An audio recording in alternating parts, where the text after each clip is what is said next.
साल 2020 किसके लिए चुनौतियों से भरा नहीं था? कोरोना से देश भर में 1 लाख से ज्यादा लोगों ने अपनी जान गंवा दी, तो 60 लाख से ज्यादा टीचर, इंजीनियर्स, आईटी प्रोफेशनल्स जैसे लोगों ने अपनी नौकरियां गंवा दी। अनगिनत मजदूरी करने वालों को 2 वक्त की रोटी जुटाने के लिए मशक्कत करनी पड़ रही है। लेकिन अब जब वैक्सीन आशा की किरण लेकर आई है, तो क्या ऐसे वक्त में मोदी सरकार की लोकप्रियता में कमी आई? क्या सरकार कोरोना को रोकने में कामयाब हो पाई? आप लोगों की क्या राय है? चलिए आप लोगों को बताते हैं। एक ओर जहां कोरोना महामारी ने देश को अपनी गिरफ्त में ले रखा था, ठीक उसी वक्त बॉर्डर पर चीन पूरे साल चालाकी दिखाता रहा। 2020 की शुरुआत नागरिकता संशोधन कानून यानी कि सीएए के खिलाफ प्रदर्शन से हुई, तो अंत दिल्ली बॉर्डर पर बैठे किसानों के आंदोलन के साथ रहा।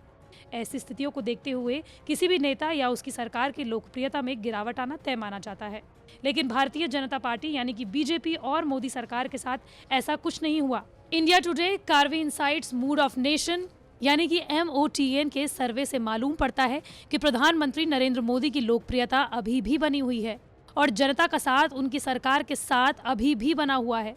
Mood off the nation opinion poll के दौरान देश भर में कुल 12,232 लोगों से बातचीत की गई, जिसमें से कुछ लोगों से फोन पर बात हुई तो कुछ लोगों से सीधे संपर्क कर यानी कि फेस टू फेस सर्वे से जुड़े सवाल के जवाब लिए गए। ये सर्वे देश भर में 3 से 13 जनवरी 2021 के बीच में किया गया।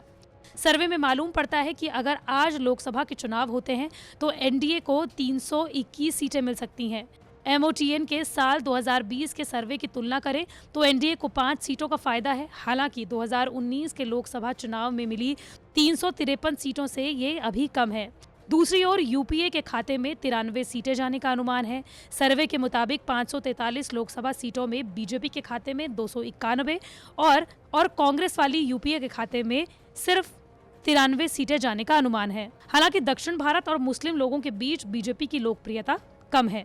सबसे पहले आपको बताते हैं कि सरकार का प्रदर्शन जब कोरोना काल में कैसा रहा, इस पर सवाल पूछा गया तो इसमें 50% लोगों ने कहा कि सरकार का प्रदर्शन अच्छा रहा, 23% लोगों ने कहा कि सरकार का प्रदर्शन बेहतरीन रहा, 18% लोगों ने कहा कि सरकार का प्रदर्शन कोरोना को रोकने में औसत रहा, 7% लोगों ने कहा कि सरकार का प्रदर्शन कोरोना को रोकने में, कोरोना की रोकथाम में खराब रहा और 2% ने कहा कि सरकार का प्रदर्शन बेहद खराब रहा।